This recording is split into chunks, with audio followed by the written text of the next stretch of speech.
All right, dudes, welcome on in to See Ball, Get Ball. We appreciate you joining us. Like always, a good show coming up. We're going to do Podium Kings, which is absolutely fantastic. It's actually one of my favorite segments that we do, Brent. Like, I think it's really, really cool. We get to hear some coaches talk about different parts of the game. Even one coach talking Different about going bodily to the functions. bathroom, which is super interesting and something I never want to hear again, probably from Steve Sarkisian. Please don't ever do that again, and that would be fine. If you do it now, it'd be too fine. We'll talk about we'll actually have Cole Cubelic on, and I love Cole, man. I know you do too. Just a guy that watches football, an offensive lineman, which is fantastic.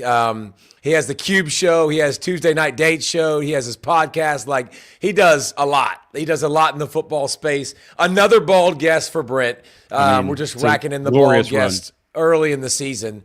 But I think we'll start with our rankings game, and we're gonna play the. Actually, you know what? Hold on. Behind your left ear, we'll start with actually. The West Virginia Mountaineers, baby. Great looking lid. Did you like the country roads on the back of the helmet as well? Beautiful. Thank you very much. Thank you, West Virginia football. Tip of the cap to them. Yep. It's my home state, my home team. Your alma mater. I didn't actually graduate from West Virginia. That's you humpy. Part. Yes. But I think Arizona State, West Virginia, like first two helmets, I mean, they deserve to be in the shot. So we're going to give them, credit throughout the season. We'll talk about the backyard brawl too, because that's going to be a great one. And Shamelaine's going to go away after this season too. What's funny is the tweet you sent that talked about what being West Virginia, not Western Virginia. Yeah. It's incited like this whole discussion. And I'm reading all about the lyrics and what it's all about and things that I didn't even know. I'm like, even though I'm from there, I'm really truly part of Western Virginia. I'm on the border of Ohio. So, but it's quite a random topic to look into when you look at John Denver and the lyrics and how it came about. But yeah, country roads. Man, that John Denver's full of schist. Hopefully they get to sing it this weekend, though. That's the thing. Yeah, that'll be interesting. But first, let's play the re-ranking game. We're gonna have a nice little cool board, and we're basically gonna show you the things that we think should be different in the polls. Listen, here's my thing with this, Brent. Everybody's got a reason. Everybody's got something to say about the polls. I don't care. This doesn't bother me. I'm not getting upset about this. These rankings mean jack shist, just like the preseason ones. The only thing that matters is when we get to the committee down the road. Upsets happen, whether you like it or not, whether you picked it or not. That's why there's big old buildings in Vegas, right? Like, that's why Vegas makes so much freaking money. So, I mean, I think that there's a purpose for them. It's fun for them, but voters are influenced by different things, by where they're from.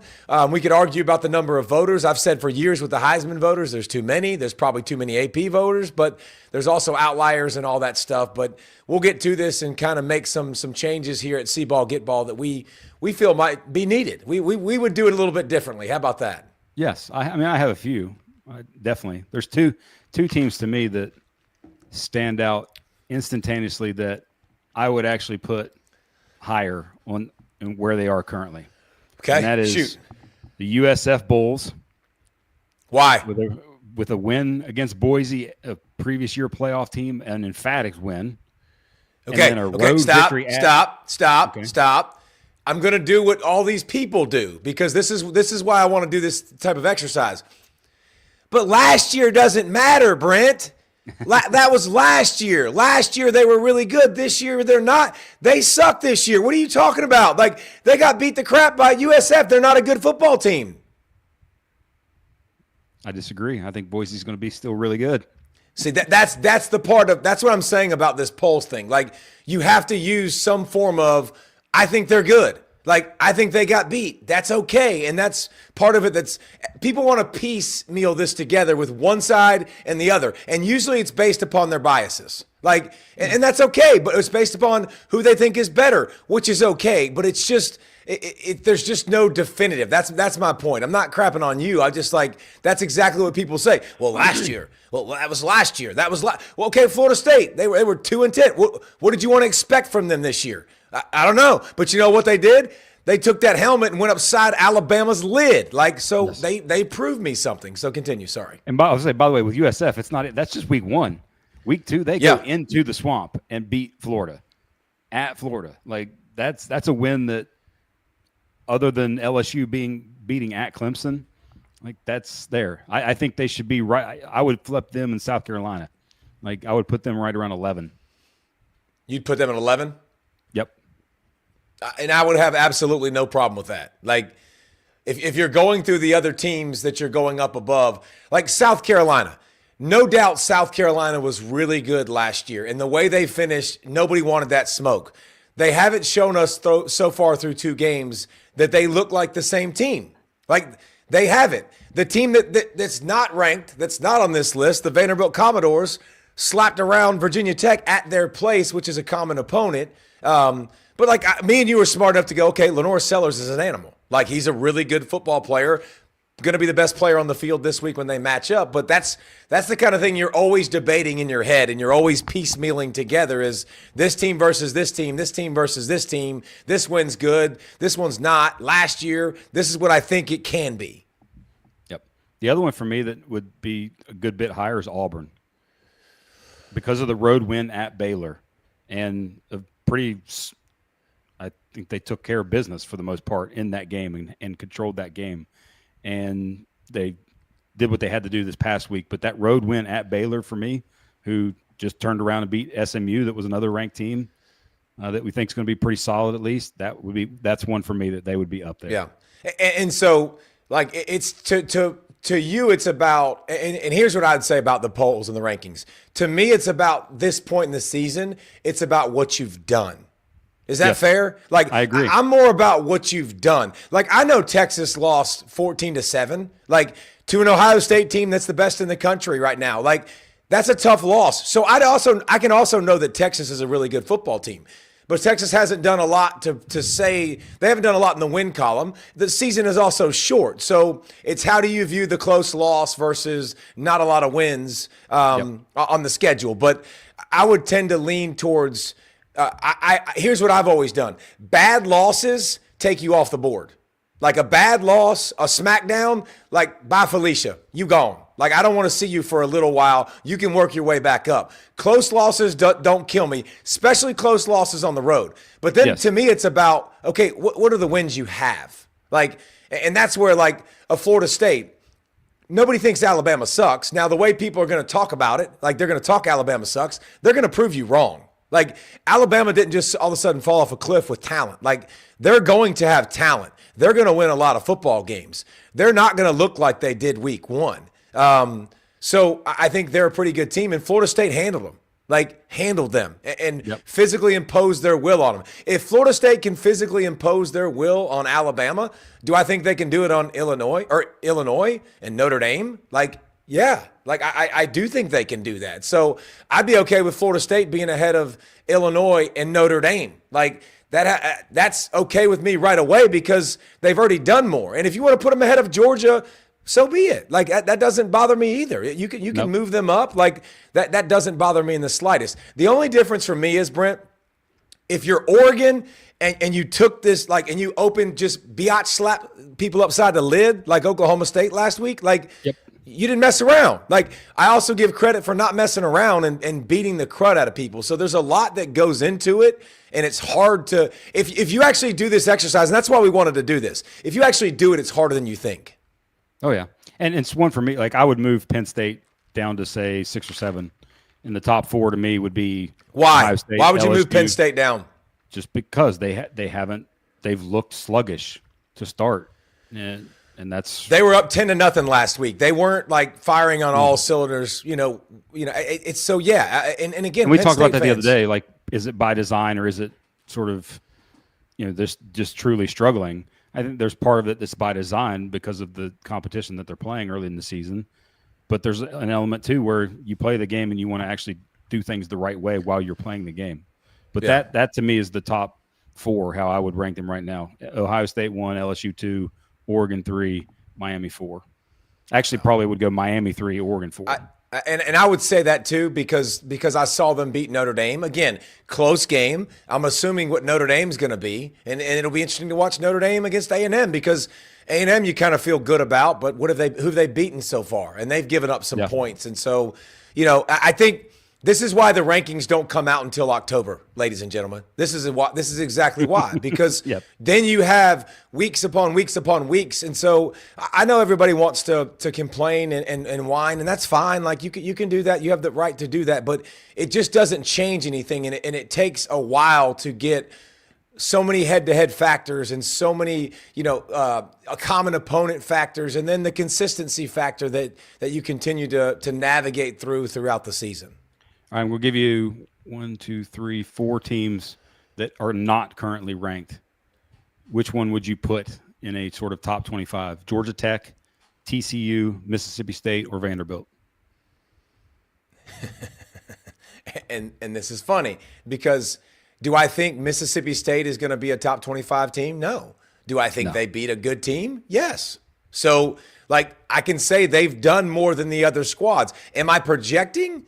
Or am I saying now up until this point, Mississippi State probably deserves to be ranked. When you have a big win like that against a team that I feel very confident is going to be a really good football team. At worst, they'll be a 9-win team. They're that good. And a talented QB, a talented coach, an up-and-coming program, I would reward them for that. And that would absolutely not hurt my feelings whatsoever. Yep. Those were kind of – so Arizona State was just outside in terms of the AP voting. Tech was, I guess, 6th, 7th, 28th. TCU is a little further down. Then Vanderbilt only actually had 1 vote to be in the top 25. But, it's a fun exercise. It's fun to talk about. It's fun to debate. And especially based on what you said earlier is the biggest thing. Are you looking at what you think the team is and what you project the team is going to be, or are you looking at what they've actually done? So that's the cool part.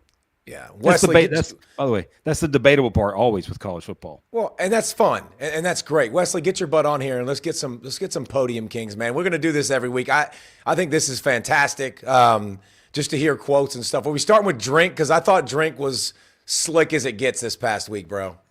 All right, so you really studied this, the punt semantics and kind of the loophole rule that Missouri exploited against Kansas. And I didn't really understand what was going on. I saw the tweet from the Big 12 where they benched their officials for messing up the call. I didn't understand the backstory. I love that the Big 12 actually held officials accountable because you don't really see that too often down here cool? in our neck of the woods. But here's what happened when Coach Drink explains the backstory. Why did you punt on the free kick after the for block PAT, and did you know that was an issue before today with what happened? We just wanted to see if we could. It's like asking your parents if you can do something that they probably shouldn't let you do, but sometimes they get it wrong. I mean, is that not amazing? It's the old saying, right? Ask forgiveness later. Yes. Why not give it a try? And he went on and poked it a little bit more, Wesley. He also says, they were messing up other calls, so I figured they might as well. I'm like, all right, dude, I get you, but heads up play. He also said he saw them in pregame warmups. They saw them dropping punts and struggling with the sun. So that's why they were I'd rather punt it than kick it off. And they maximized it. And just that's a great job by them. Tip of the cap. Got to love that why not? Because the worst thing they can say in any realm of life is no. Just like if you're a salesperson, bro. They say no, who cares? You just move on. It's all good. Ball coaches being ball coaches. All right. This one is, I think, the quintessential Podium King. This is what this whole segment is all about. Highlighting the coaches that really take the bull by the horns, no pun intended here, and get after the reporters in press conferences, because sometimes you got to step to coach with a little bit better question, and this is a perfect example of it in Texas's press conference earlier this week. Arch Manning seemed to be having some throwing pains by the According to quarter. who? Arch?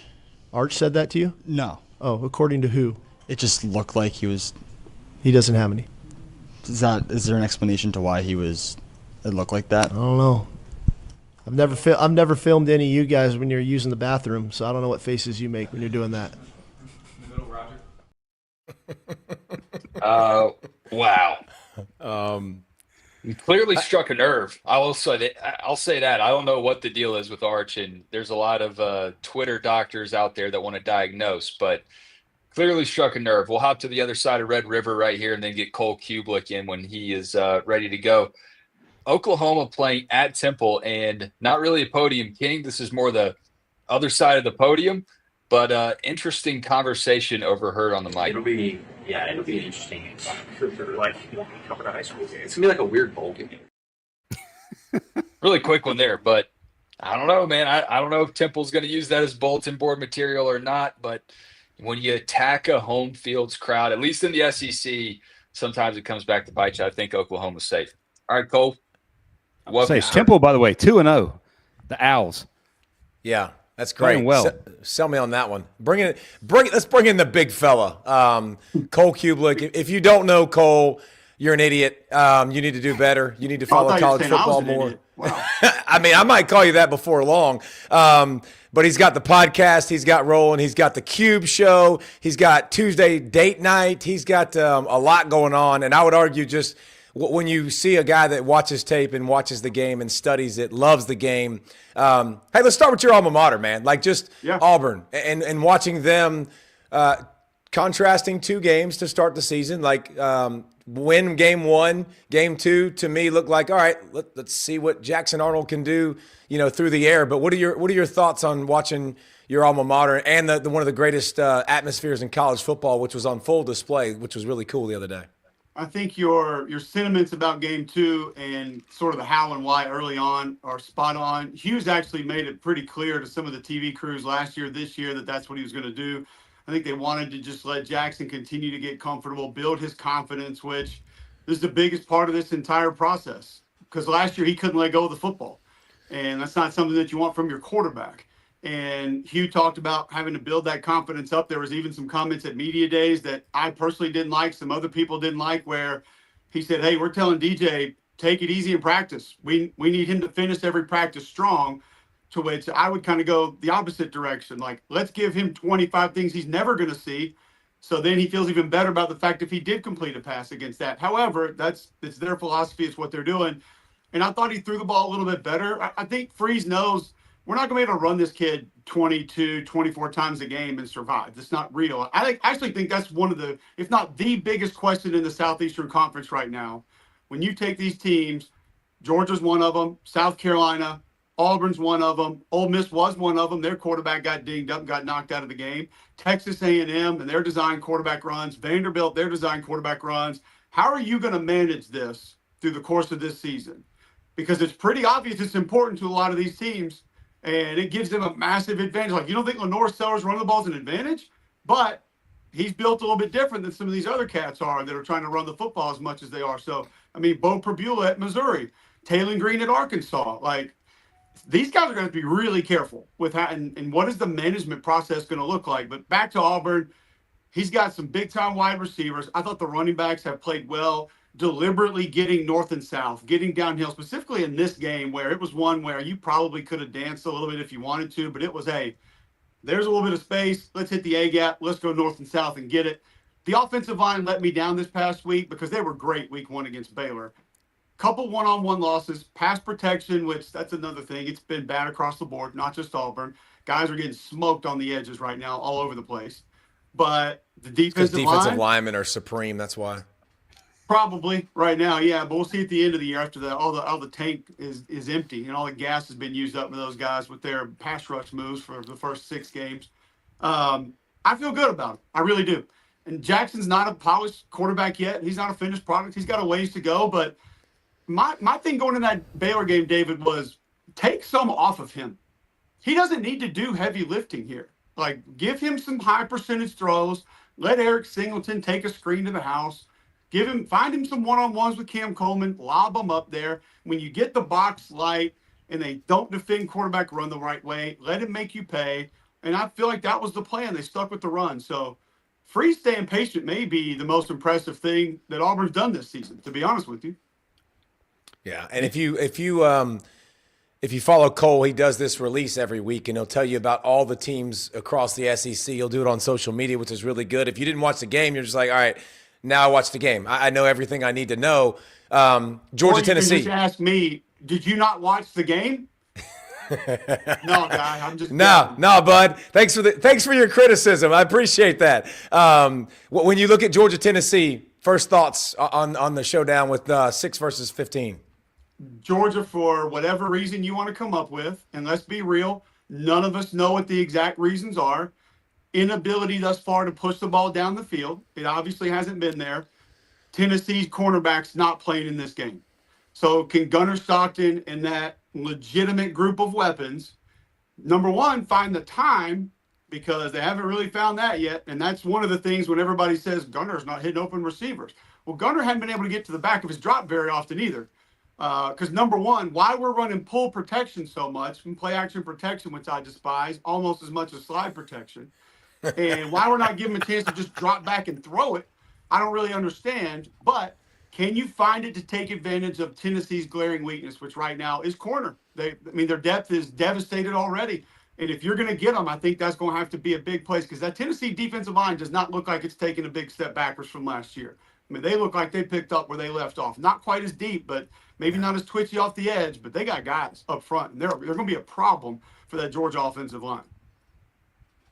Speaking of Gunnar, when you watch him, what's your thought there? Because it's kind of the we don't know, like you said, but what do you think when you see and watch him? Because I know, like for me personally, when I've watched, nothing has been truly in rhythm. He's either check off of reads too soon, or he's not getting rid of the ball sooner. Like, it's never been just sort of in sync at any point. Right. I think let's find some things that can help this young man grow, get comfortable, get confident. And most of that has been on the perimeter early. Let's give him heavy screen game. Let's give him some quick game. When there has been things down the field, as I stated, the protection hasn't always been great. And as we all know, quarterbacks, once the protection breaks down in the first quarter, they're probably not going to sit there and think it's going to be great in the second, third, and fourth quarter. Right. Just the reality. Seeing ghosts. It's just what it's going to be. I just think a lot of it, Brent's still inexperienced, and it's going to come. It's like the stuff with Arch. You watch that first rollout against Ohio State, and I mean, he looked like he was on amphetamines. It's just like, he will calm down. It's like, he's amped up. It's okay. Like, it's his first real start. Just give him some time to figure it out. I think a little bit of Gunner's there too, because let's be honest. Like, I mean, Gunnar Stockton's a fullback playing quarterback. Like, he's an undersized high school zero nose playing quarterback. Like, that's literally what he is, and that's great. I love that about him. But that might be the most disrespectful thing that's ever been said about Gunnar Stockton. No, are you kidding? I think that's an awesome way of putting it. Actually, well, he's an undersized nose tackle. I'm not talking about a guy holding the point. I'm talking about those zero noses in high school that are like 220 and they're just shooting gaps left, and there's nothing you can do about them. Like Davy's nose. Hey, shout out to my nose, AJ Fick. Bro, Cephas is 5'7" in heels. Hey, a former running back, about 210 pounds, the most explosive kid on the team. Boy, stop. Hey, slant that sucker. They got no shot to block him. A-gaps, they'll never touch him. It's so dirty. Here you go. I got one for you. He's a Josh Mallard type. How about that? Is that better? Wow. That's a big throwback. Hey, Stench will tell you, one of the biggest headaches that I ever faced in college, man. And everybody's like, who are you talking about? Stroud and Seymour and Charles Grant? I'm like, this little skinny white dude came in and lined up at a zero nose and started going one way or the other. And I was like, oh my gosh, where is he? Like, he had that good slipperiness. Hey, Cole, one team that's like caught me off guard so far the first couple weeks of just the expectations of what I thought they would be and what they are. A&M. Like, I thought they were going to dot both of your eyeballs, bloody your nose, like 100%. Pound away. And they've been like almost 65%, 70% pass. And so, like, again, it could be the Jackson Arnold type thing too, where they're trying to get Marcel Reed ready for SEC play. But what do you see with A&M, and what do you expect against Notre Dame with them? A lot of the exact same things, and I'm wondering, David, if it's looking ahead a little bit, knowing we can be that team that bloodies your nose, but we probably won't be great at that against Notre Dame, because they have proven against Georgia and Penn State and a lot of other teams the last couple of years, You don't just do that to them for 4 quarters. So they may think they're going to need to throw the football to win that game this weekend. But I'm with you, and it's not just throwing it around. It's doing it out of shotgun with an offset running back, which, as you defensive guys know, that limits the playbook. There's only so much that we can get out of that. And if you're going to be a run-first football team, please line up in formations in which we know one of the 3 or 4 runs that you can actually throw at us. Now, when the pocket's clean, I will say this. I wasn't super high on Marcel Reed coming into the year. When that pocket's clean, it's beautiful, man. Like, it's a nice ball. It's out on time. It's tight spiral. Any sign of that thing breaking down, and he's a different quarterback. So if you're going to live in that neighborhood, you better be ready for the rules and regulations that come with it, and have an understanding that when it starts to break down, it might not be great, and it might fall apart quickly. But I'm with you. I thought they struggled to find a personality last year on offense. Yeah. And it appears as though they're heading that direction, even though it's only through 2 games this year. Brent, it's all you, but hold on. I need a Marcel Reed high school football comp. Go ahead. Marcel Reed is the high school David Palmer, punt returner, kick returner, free safety, tailback sometimes, short yardage quarterback. Can't even put a hand on him. So fast you can't even put a hand on him. Best athlete on the field no matter where you play him. Now there you go. Definitely that too. You talked about A&Ms and some of the limitations with running. Now let's flip 180 degrees to a team that runs it in any way you can think of, and that's Vanderbilt. Like, so unique with how they set up their run game. Do you think that's going to continue to have success at South Carolina this week? A couple of reasons that I would say yes to, and then I can give you some that I would say no to also. And the main one's going to be Clayton White. But everybody thought this was really weird to me in the offseason. Everybody thought Tim Beck was going to sit on his hands this offseason and just say, oh, yeah, we got a couple option plays. And we got some cool read plays, and we'll run a couple out of the pistol, and every now and then we'll bring a jet motion with it, and we're just going to do the same stuff as last year. I don't know why people think that he's just going to sit there and go, well, here's our 27 plays we have. Good luck, because we think we're better than you. They know they're not just better than everybody. This Vanderbilt offensive line is bigger and more physical than any Vandy line I've ever seen. Now, having said that, that doesn't mean it's coach clinic tape that we're putting on. I mean, it's especially pass pro. It's junkyard doggish. I mean, it is. They remind me of Fresno State, Kalen's last year, and I watched them because they had Ronnie Rivers at tailback and Jake Hayner at quarterback. They were just a fun team to watch, and their offensive line was just a bunch of bar bouncers, dude. Like there was no beautiful pass sets. Like, they didn't keep a nice base, but when they got their hands on you, they were going to try to hurt you. And Vandy got them a couple of those guys. Like, they got a couple of dudes that when they get latched on, they can move you, and they will, and they want to. They get out on screens. They want to punish people. Now, there's a lot of face masks in the dirt because they're whiffing on guys, but at the same time, they have a little extra edge there. And as long as Diego's healthy, I think Cedric Alexander is the most underrated player in the league. I'm not sure he's 100% right now. But you got a tight end that no one can match up with, and I mean that. No one can match up with Eli Stowers. You got a quarterback that knows how to manipulate that system better than anybody. You have 2 solid running backs and a deep threat at wide receiver. What are you taking away? And by the way, they can RPO you, they can option you, they can bootleg you, they can quarterback run you, like quarterback power run you, like in between the tackles. So they just have so much that they can throw at you. I think they have a chance to keep it going. Clayton White's just good, man. He's really good. And South Carolina does more with these transfers that we've never heard of than other coaches do. Every single year, I'm still waiting to see who are these guys going to be this year. But they got a couple. Monkel Goodwine. It's not just Dylan Stewart. Like, Brian Thomas has been there for 4 years. Monkel Goodwine's been there. Like, they got guys that have played in that scheme, and that secondary will cover up a lot. And if they need to bring guys down to help, they will. Referencing that game quickly, this is what that game comes down to for me. And I'm doing that game this week, and I'm really pumped. The atmosphere is going to be insane. There will be 3 to 5. What the F are you doing, Diego plays in this game? Which way do they go? It's that simple. Does he throw a fadeaway jumper off his back foot, getting hit, and it's intercepted and taken to the house? Or is it caught in a touchdown like it was against Alabama? Or does he run sideways and try to lateral, Kareem skyhook to his guy that may or may not see him with defenders coming after him, and it's a fumble the other way, or he catches it and goes for 20? there will be 3 to 5 of those plays. What the F are you doing, Diego plays? And which direction they go will determine the outcome of this game. And the answer is yes, because they're probably all going to happen. If you don't know who this is, it's Cole Cubelic, man, and you should listen to him. The Cube Show, you can hear him on the podcast. He puts them all on. But Tuesday date night, like the dude is, you can listen to him. You know he loves ball. Where do you think in the SEC? You've got Arkansas, you've got Ole Miss, you got Vanderbilt, you got South Carolina, you got Georgia, you got Tennessee. Obviously, all these matchups across the board, LSU and Florida. What are we going to be talking about? Starting next week. Like, what's something is going to happen? Maybe go to Florida-LSU, wherever. What do you feel most confident about? My biggest question going into the season was the middle of the pack, and you could have taken Texas, Georgia, Bama, LSU, whatever one you say. Okay, that's my top shelf. Those are the teams that can probably win it. And then you had 8 to 11 other teams that had a couple things that you loved and a thing or two that you hated when you're talking about winning the league or being in the conference championship game or going to the playoff.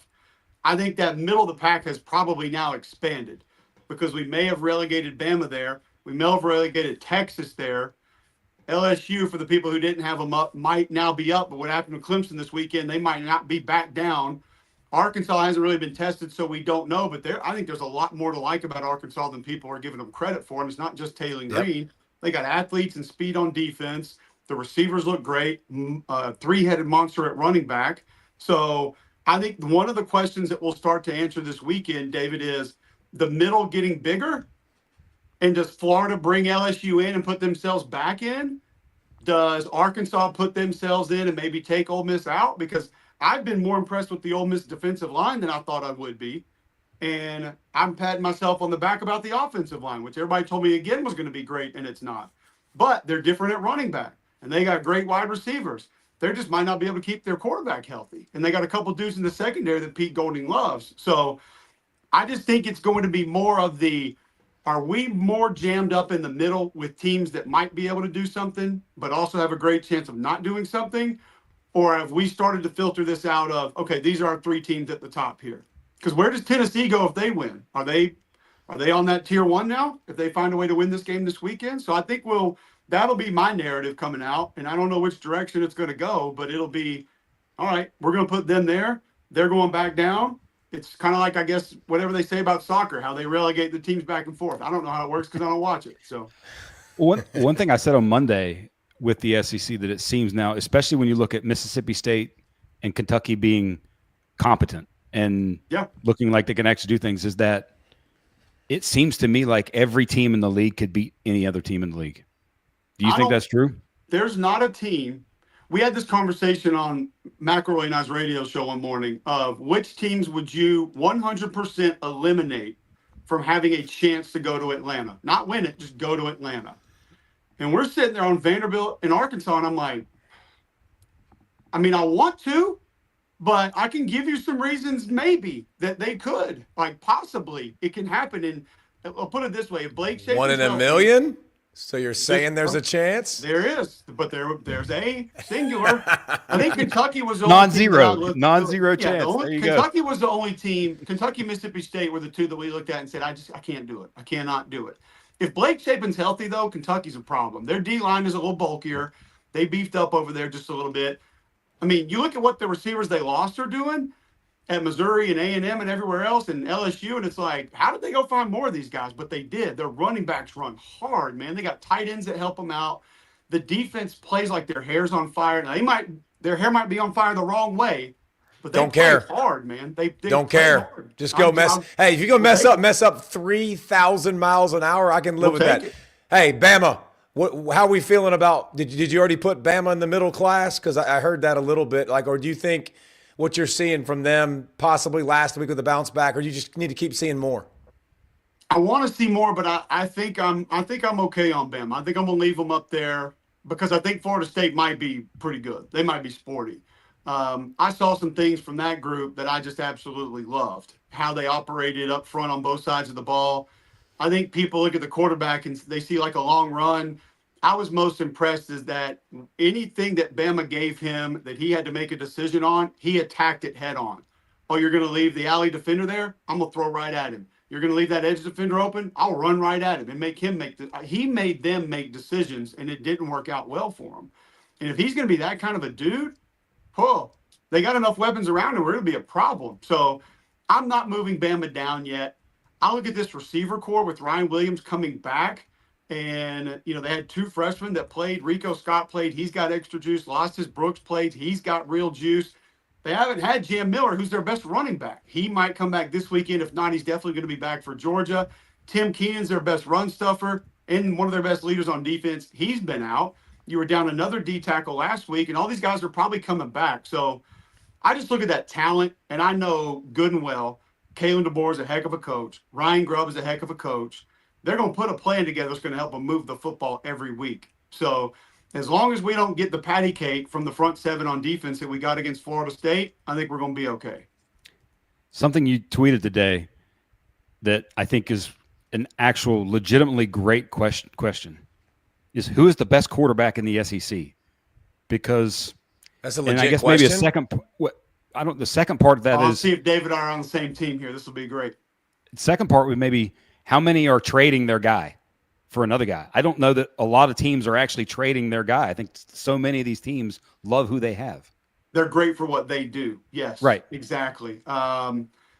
There's only one guy from me, by the way. Like it's not even a debate. We're going to say it at the same time, and we're going to see if we're on the same page.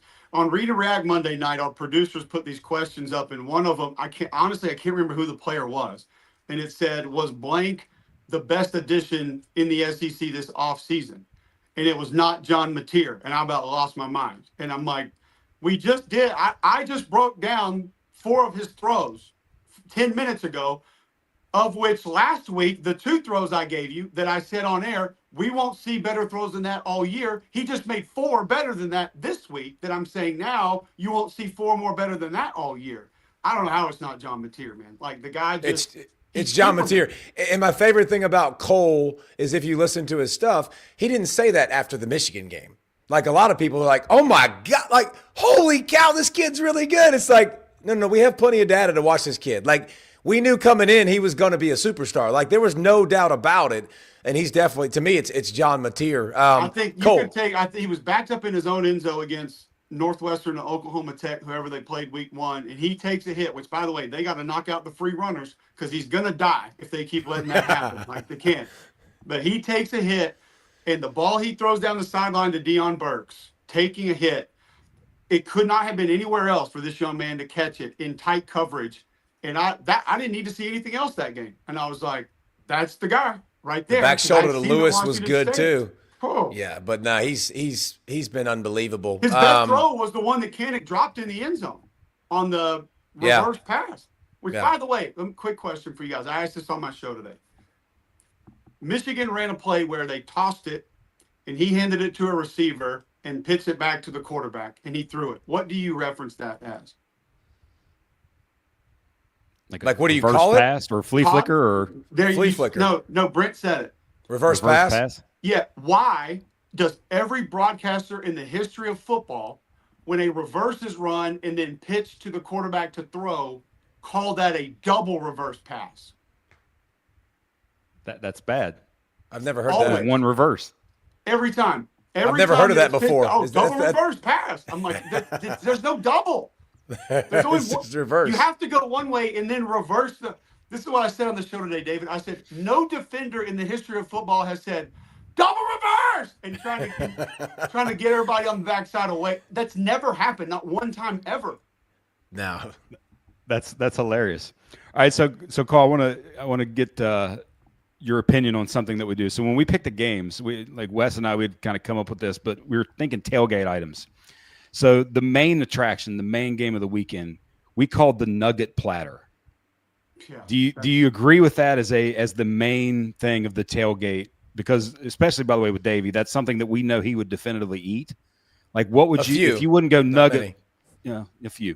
What if we didn't go Nugget Platter? What would we go as the main sort of tailgate item that's the main game of the week, like Georgia, Tennessee, A&M, Notre Dame this week. Yeah, I'll never be mad at a nugget platter, specifically from Chick-fil-A, because I would just house a lot of those. But I will say this, I'll have only one pushback on that, and that is that it is, to an extent, the easy way out.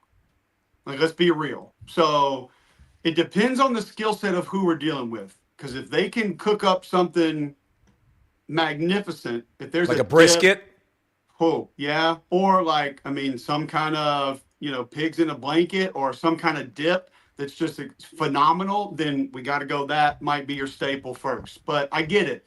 You can bring the nugget tray. You don't have to prepare it. No work goes into it. Everyone's going to like it. It's going to be gone by halftime. So you're good.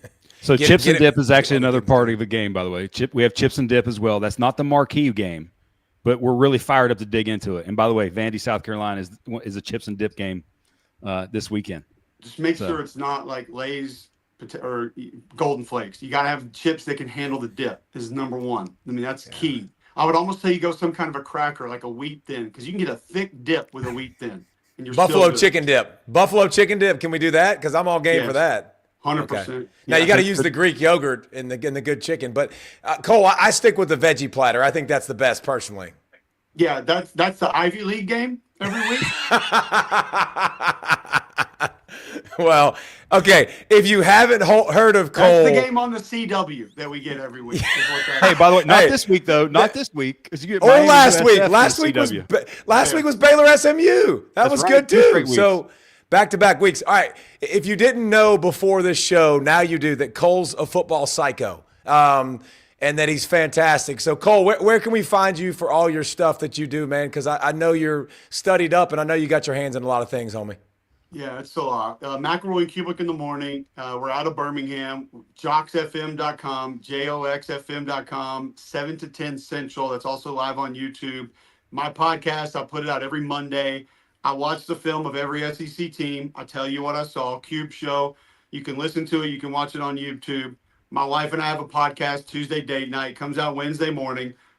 We have a date night every Tuesday night, and we talk about just random junk and random stuff of our lives and what's funny and what's happening. She calls me out on a lot of stuff, so it ends up being entertaining. Amazing. And I'll be on South Carolina Vandy with Jordan and Tom this weekend, Saturday night. Gonna be a great atmosphere for that one. That'd be awesome. A fun game.